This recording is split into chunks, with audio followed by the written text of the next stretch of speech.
I think there's a good uh, lesson to be learned from the facade of this of the idea of the middle class.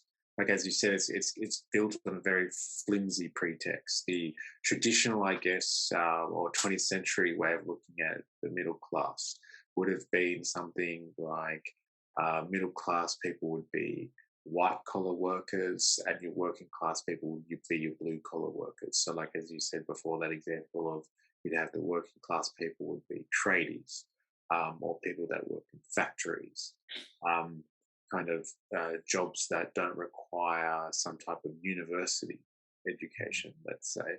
They don't sit you in an office all day long. They have you working physically, um, more strenuously than you would be working mentally. Not to say that people in the trades or in the factories won't be using any of their mental faculties. That I'm not saying that, but the connotation is there that yes, you have your office types versus your labouring types, and that would distinguish traditionally where you get your middle class and where you get your lower class. But as you said, the ironic thing is that especially nowadays, you could have, you do have tradies that are on exorbitant incomes and would put most office working and white collar persons with degrees to shame.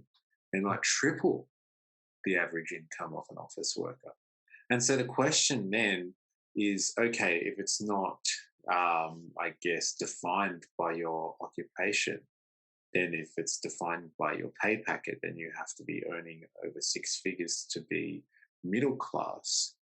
Then the idea of having it gauged off your occupation or off your pay packet loses all relevance because it's constantly changing with whatever the characteristics are of what people get paid or of the, I guess, the rank of different professions at any given point in time.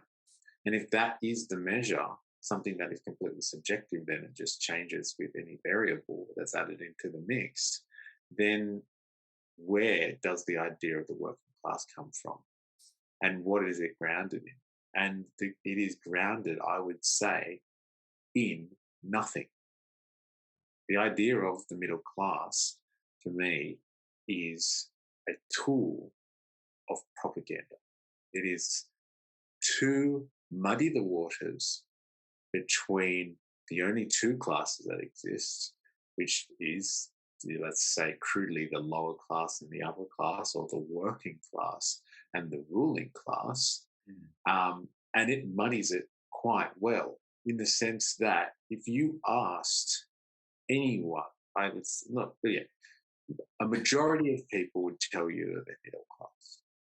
Whether that be based on their occupation, it would be based on their actual income, or based on their aspirations.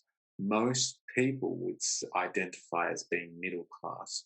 They wouldn't call themselves in the top 1% of society, but they definitely wouldn't want to associate with being called working class, which has a very negative connotation built into it because it kind of resonates with being either poor or uneducated or at the lowest rung of society.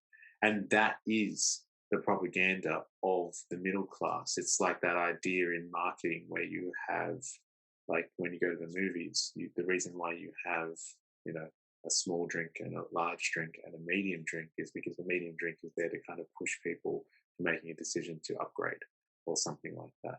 Having a middle class is a marketing tool to make people feel like they are entitled to more, and so they will consume better and be better consumers in society.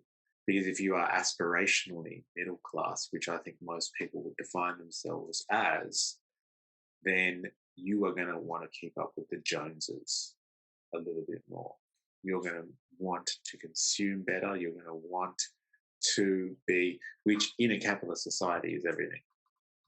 If your whole economy is built around commodity production, You need people that are really ready just to no, no, no, no, consume everything that's thrown at them. And so the middle class really, I think, in the very, very modern and contemporary sense, as it's been used under neoliberalism, is basically this device which convinces people that everyone is kind of together in this like large middle. And it's really only at the extreme ends that you have, really uh, dirty poverty that you don't really want to talk about and associate with.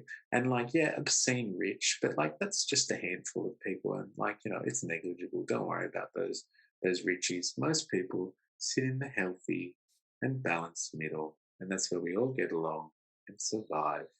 And I think, yeah, that is a incredibly deceptive idea and notion, which completely destroys class consciousness and destroys the idea of that thing that we were talking about before, the proletariat, because that is one of the most important parts about the proletariat as they were developing and they were losing their autonomy and they were really put up against during the Industrial Revolution, juxtaposed quite heavily against their, capitalist overlords. The proletariat started to become very class conscious.